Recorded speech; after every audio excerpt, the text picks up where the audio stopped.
Resident Evil. Hello, and welcome to the Poison Paint Factory. My factory designated name is Poison226. Nice to meet you.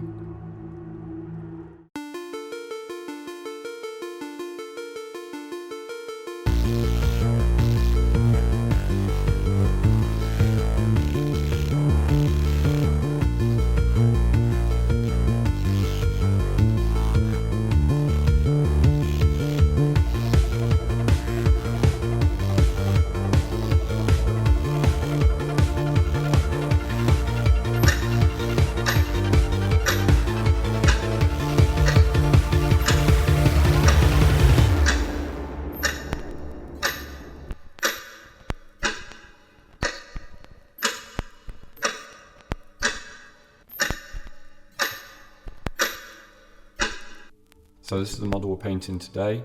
This is Steamforged's Nemesis model from the Resident Evil 3 board game. As you can see, it's a hard coloured plastic and there's a lot of shallow details. I know that the apron suit type thing is really deep looking, but it's the face that I'm concerned about. I'm using Pro Acryl Bold White. I'm just slapping it on there. It's quite watery out the bottle. You can see it dries a nice matte colour. So now obviously the model's ready to take the next layer. The first thing I thought about doing was painting the apron, his jacket thing. I didn't want to paint it pure black because it's a lot harder to get the creases to pop. So I found that the best way to paint for me is to slap on a white undercoat, or prime it white should I say, and then paint a dark colour. So for this it's a purpley black. So I paint it a dark colour to simulate black.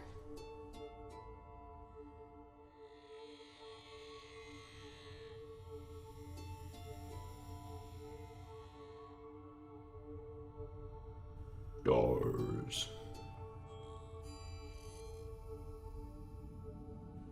Next up, let's hit his skin tone.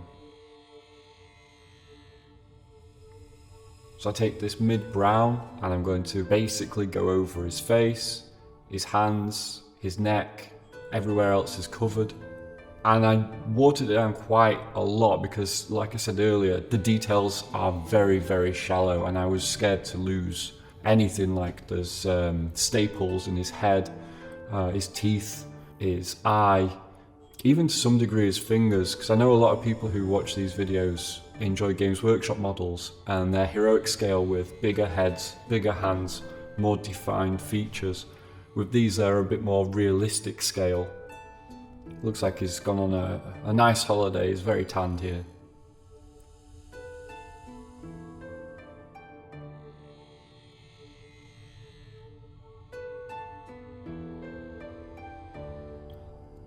The next thing I wanted to do was to paint the missile launcher, because it's the next biggest white thing left, and it made me feel good to tick one more big thing off my painting list.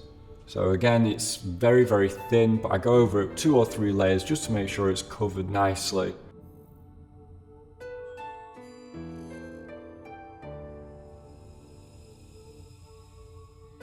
Next up is black leather and black, if you can read the label. I think we'll put some images there so you can see.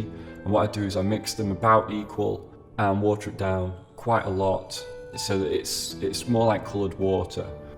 And I'm just hitting all the bottom bit just to make it so that you're drawn further up the model when you're looking at it, by darkening down the bottom bit.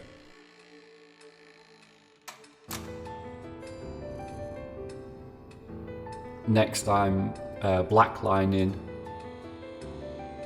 and I realised it wasn't dark enough, so hey, why not just go for black? So this is Pro Acryl Coal Black.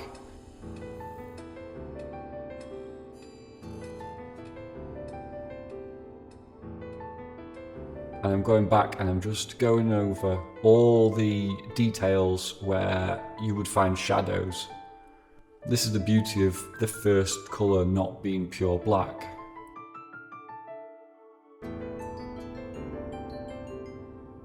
Sunset purple's next.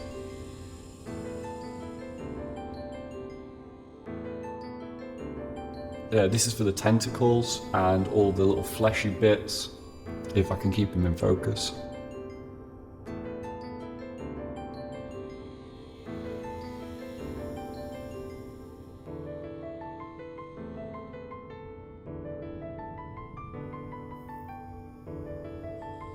So let's go back to the skin. I want to pick out all the raised bits, try and leave a little bit of the darker skin tone there, between the fingers, on the underside of the hand. Obviously on here it's hard to film, so I'm just hitting some of the points so you can see what I'm talking about.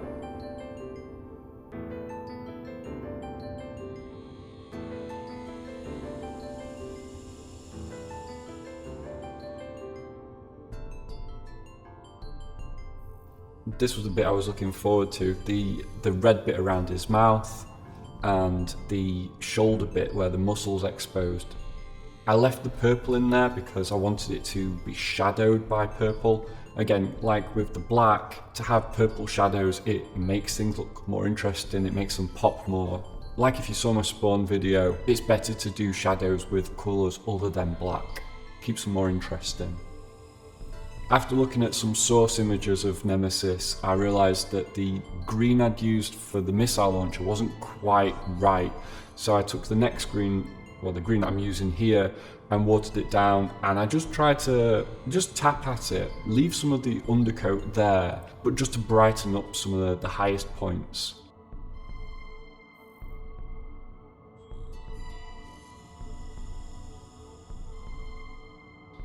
Now I'm going to do highlights on the skin, so all the knuckles, his fingertips, above his eye, his chin, all the raised bits of skin. As you can see, it turned out quite bright compared to what it was before. You could leave it less, you could do more. I was happy with that. His teeth by this point had lost quite a lot of definition, so I had to basically redraw his teeth in by doing little dots. I didn't want it to be pure white because his teeth aren't pure white and it looks silly, so I just used the birch colour.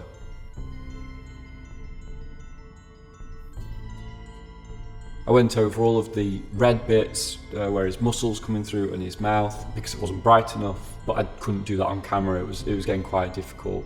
As you can see, some of these bits I'm not actually doing on camera because it's just far too small, far too hard to hit those points and show it, but I've done the staples now with the graphite colour. Again, some of these needed redrawing because the details were so shallow, I'd lost them by putting a couple of layers of paint over them.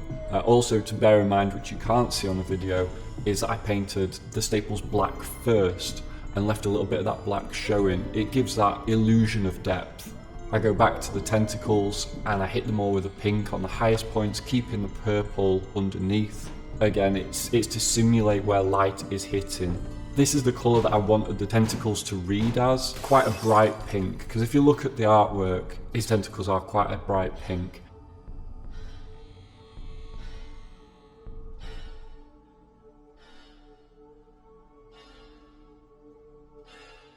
But then I wanted to go a bit brighter, so I mixed white.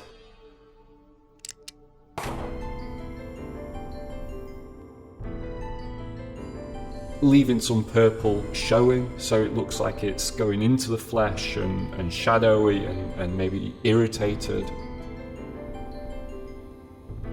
I absolutely love this grey. So I'm going for these clasps on his coat. This is the first layer. I'm going to do a bit more in a second, neaten that up off camera, don't worry.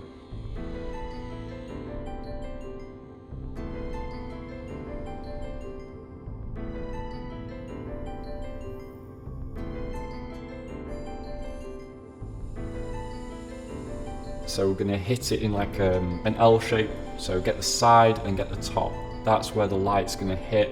We're going to go even brighter in a second, but there you go, that looks nice. You could stop there if you wanted to, but I'm going to take it a bit further, but not yet.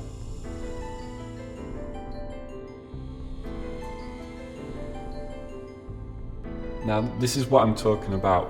When I decided to paint this model, I purposely went against my instincts to paint it black so that I could do highlights like this to keep the model a bit more interesting, because there's nothing worse than a big lump of plastic that's just one colour.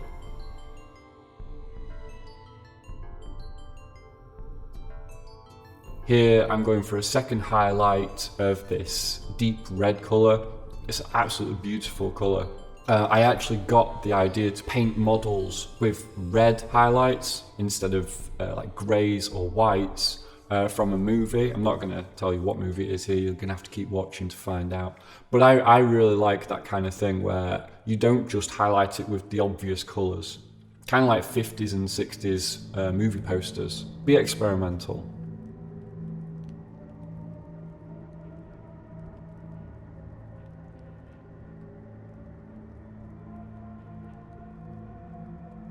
So this is the bit I was talking about. Just hit those top corners with this bright Arctic blue colour and it just gives it that gleam of light. It just draws the eye in. See, easy non-metallic metals.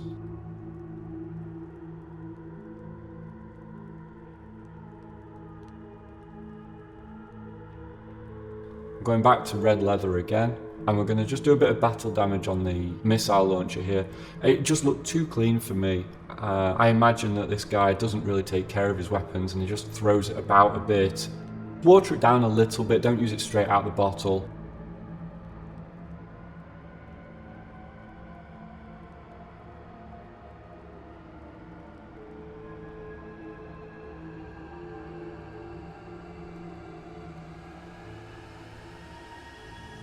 And what I'm doing is I've created the rust colour and now I'm going to put grey over the top of that, leaving some of the brown exposed. This is to kind of show where the paint's been chipped away from it being thrown around and that kind of real life use. Think about where it would land if you threw it on the floor. You know, which bits are raised, which corners are there. You know, if you drop your phone, where's it going to crack? Think of that kind of stuff when you're painting these models. And this is him done. Nemesis, fully painted, ready to go. It didn't take me too long. I think this was probably about maybe 5 or 6 hours.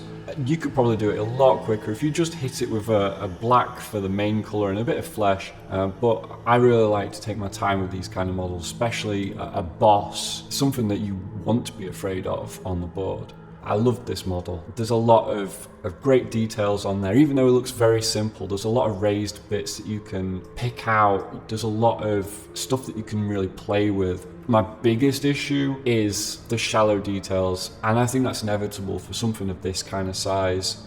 So just bear in mind, if you are painting something like this, please make sure you water down your paints.